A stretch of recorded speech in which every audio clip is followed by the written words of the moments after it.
ஒரு சின்ன அழகான ரொம்ப அமைதியான கிராமம் ஒன்று இருந்துச்சு. அங்க நிறைய பசுமையான வயல்வெளிகள்லாம் இருந்துச்சு. எப்பவுமே பறவைகளோட சத்தம் கேட்டுக்கிட்டே இருக்கும்.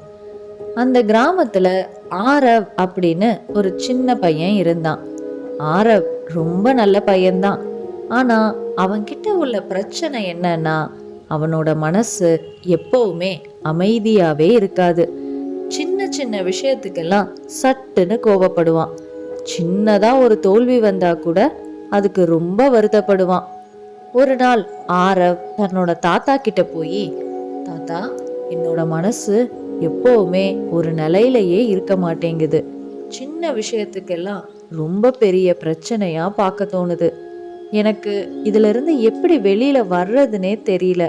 நீங்க தான் எனக்கு ஒரு வழி சொல்லணும் அப்படின்னு கேட்டான்.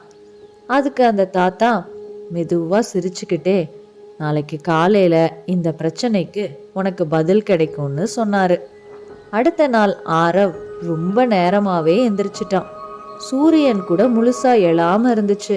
ஆனா ஆரவ் ஒரு ஆர்வத்துல எந்திரிச்சு அவனோட தாத்தாவோட மெதுவா நடந்து போனான். அவங்க ரெண்டு பேரும் அப்படியே பக்கத்துல இருக்கிற ஒரு காட்டுக்குள்ள போனாங்க. அங்க ரொம்ப உயரமான மரங்கள்லாம் இருந்துச்சு. குளிர்ந்த காற்று வீசுச்சு. அந்த காடே ஆழமான அமைதியில இருந்துச்சு.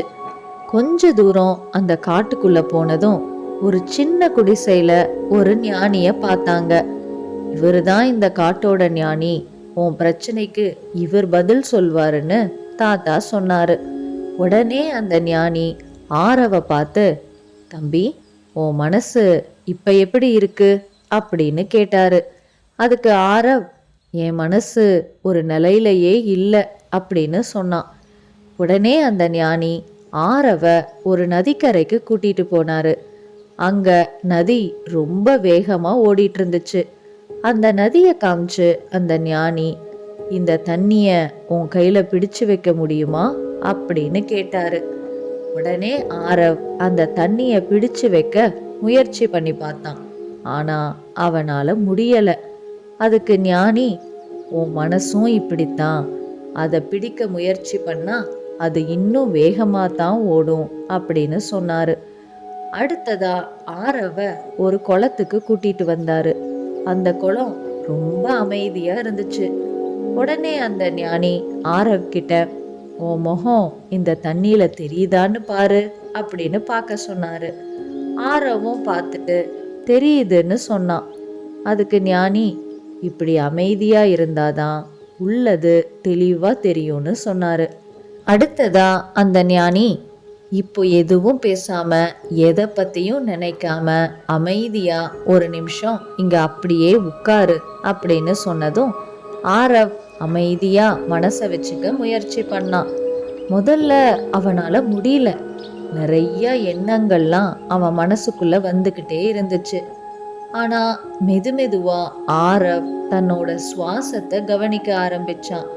அந்த சுவாசம் உள்ள போய் வெளியில வர்றத கூர்மையா கவனிக்கவும் கொஞ்ச நேரத்துல அவனால ஒரு இனிமையான அமைதிய உணர முடிஞ்சது. ஆரவ கண்ணை திறக்க சொல்லி அவன் கையில ஒரு கல்லை கொடுத்தாரு அந்த ஞானி. இந்த கல்லை நாள் முழுக்க கையில பிடிச்சிருந்தா என்ன ஆகும் அப்படின்னு கேட்டாரு.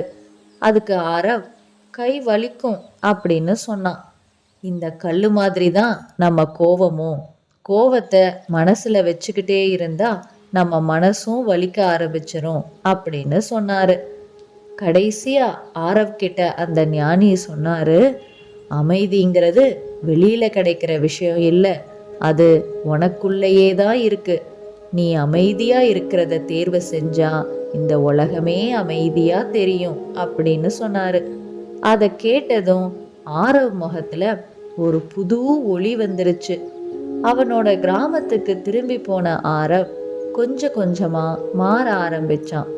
கோபம் வந்தா அவனோட சுவாசத்தை கவனிக்க ஆரம்பிச்சான். தெளிவான குளம் மாதிரி அவனோட மனசும் தெளிய ஆரம்பிச்சுது.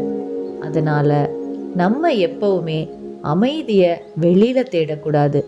அதை நாம நினைவுல வச்சுக்கிட்டு இருந்தாலே போதும். நம்ம சந்தோஷமா நிம்மதியா வாழலாம்.